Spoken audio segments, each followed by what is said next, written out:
Seguimos en Secretos del Poder, estamos ya en la parte final del programa, vendrá en un rato la editorial del licenciado Alfredo Blanco, pero antes vamos a hablar también de una cuestión que tiene que ver con la economía, medicamentos y costos. Bueno, para hablar del tema, el presidente del Colegio de Farmacéuticos, Germán Daniele, bienvenido. Germán, ¿cómo estás? Un gusto, como siempre, Julio. Hola, Alfredo. Bueno, en primer término, ya hemos visto algunos informes que hablan acerca de la suba que viene de la mano de la inflación.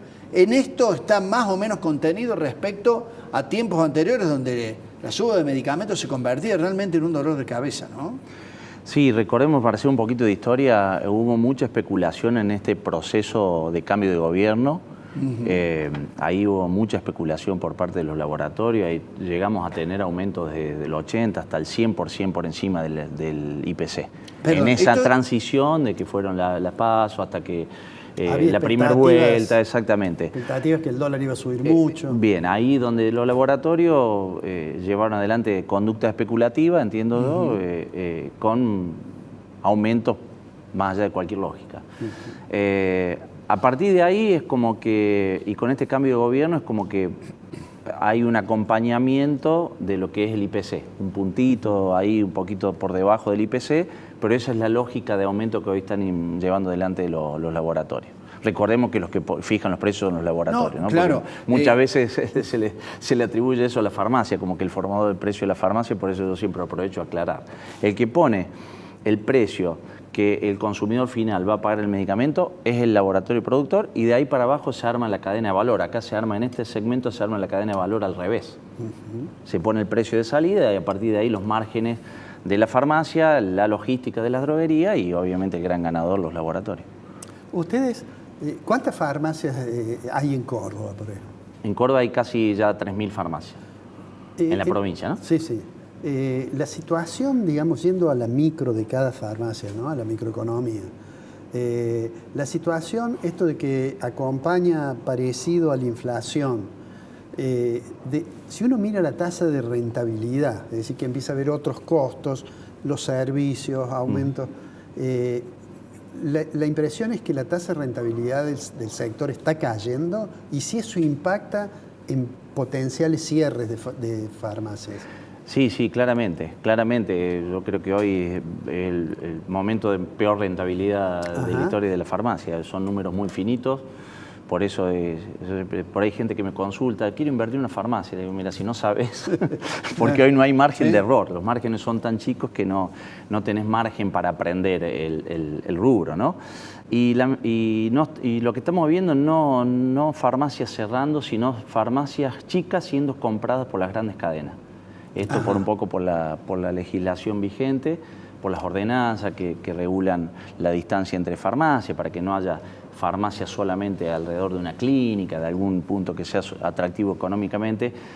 Siempre hemos tratado a través de las ordenanzas y todo eso que las farmacias estén más distribuidas estratégicamente para que todo el mundo pueda acceder a los tratamientos, a los medicamentos, ¿no? Entonces hoy lo que vemos es, como la farmacia no se puede instalar, la grande, al lado de la chica, la compra. Antes la hacía cerrar, ahora la compra. ¿Existe todavía la restricción que a 100 metros no puede haber otra farmacia? A eso me refería. Por eso las compran, Alfredo. Antes nos ponía una grande al lado y nos hacía cerrar al chiquito. Hoy la legislación no permite, entonces va el grande, le hace la propuesta económica al chiquito, el chiquito ya con números muy finos, casi. Ahora, por más que el chiquito esté a 300 metros, me imagino que debe ser realmente difícil competir con una gran cadena de estas que me parece que se están desarrollando bastante, ¿no? Ya hay varias farmacias de apellidos de farmacias tradicionales que se han convertido en grandes cadenas también, ¿no?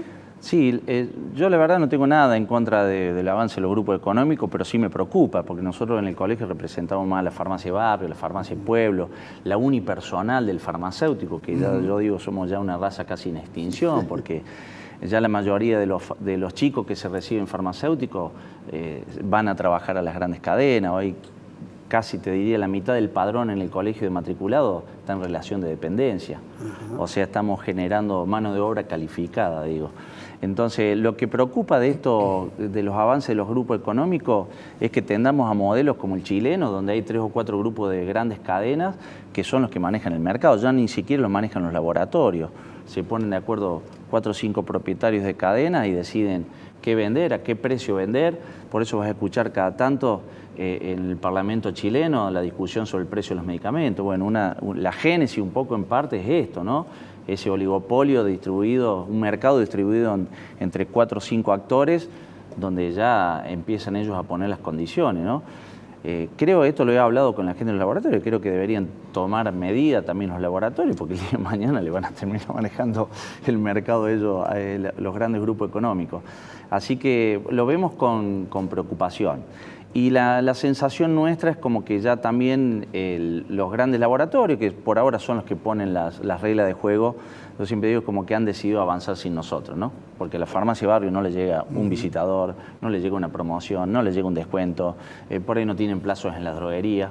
Es como que el sistema no hace mucho esfuerzo para que esa farmacia, que yo estoy convencido que está ahí y que le hace bien al sistema, para que tengamos un sistema bien equitativo, con mucha territorialidad, donde hay gente que necesita el medicamento y por ahí el sector no es atractivo económicamente y sin embargo debería haber un servicio, esa farmacia deberíamos cuidarla. Y entiendo que es como que no está visualizada ni por el Estado, o sea, nada, los laboratorios, las droguerías, como que por eso hacemos mucho esfuerzo desde el colegio, generándoles convenios con la MUNI de Córdoba, por ejemplo, y otras municipalidades, para llevarle trabajo a esa farmacia, porque partimos del convencimiento que creemos, estoy convencido que esa farmacia ahí la deberían cuidar hasta las mismas cadenas, ¿no?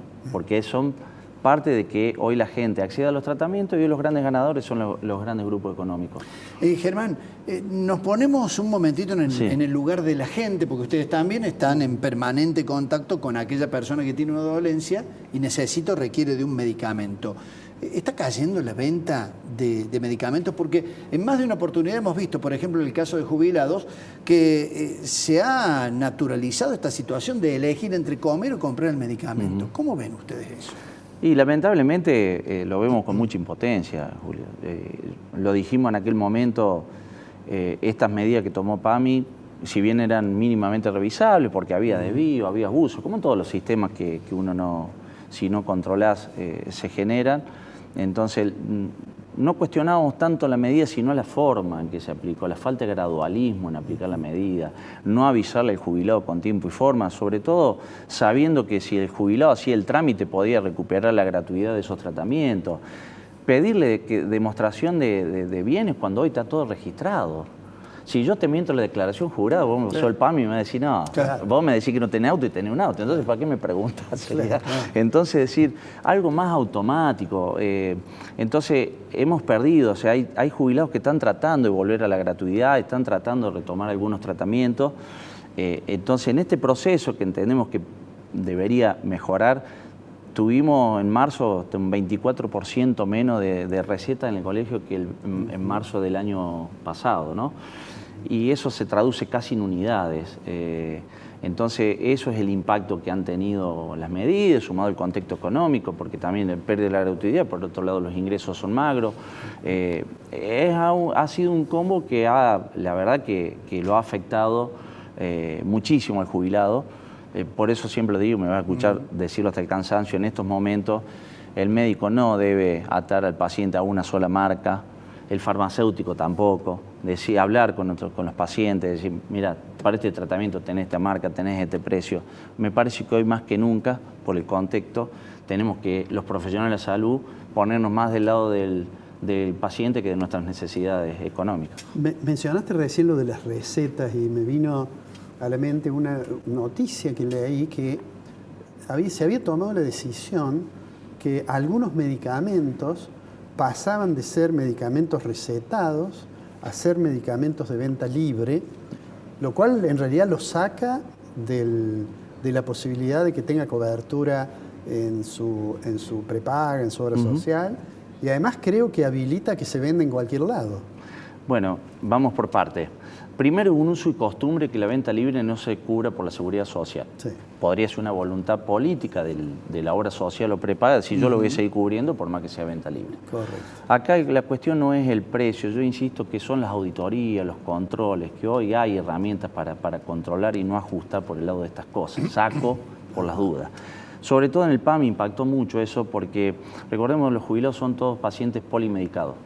Entonces, los prazoles que tuvieron en auge en ese momento, que son estos que decís vos, son los que más impactaron, se los sacó la cobertura y son protectores gástricos que normalmente los usan aquellos pacientes que son polimedicados.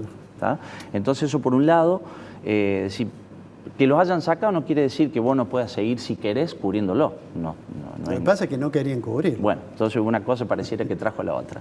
Y después hubo un intento, y por suerte ahora acá la legislatura ratificó la ley provincial que impide la venta de medicamentos fuera de la farmacia, que era un intento del gobierno nacional con aquel DNU, que era vender medicamentos de venta libre fuera de la farmacia.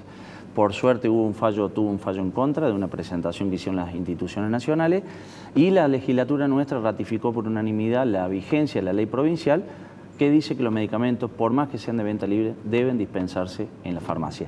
Y el fallo de la Cámara, que falló ahora en contra, una Cámara federal, es lapidario al respecto. Habla de que la actividad farmacéutica es indivisible del farmacéutico, por las consecuencias que tienen los medicamentos, por más que sean de venta libre.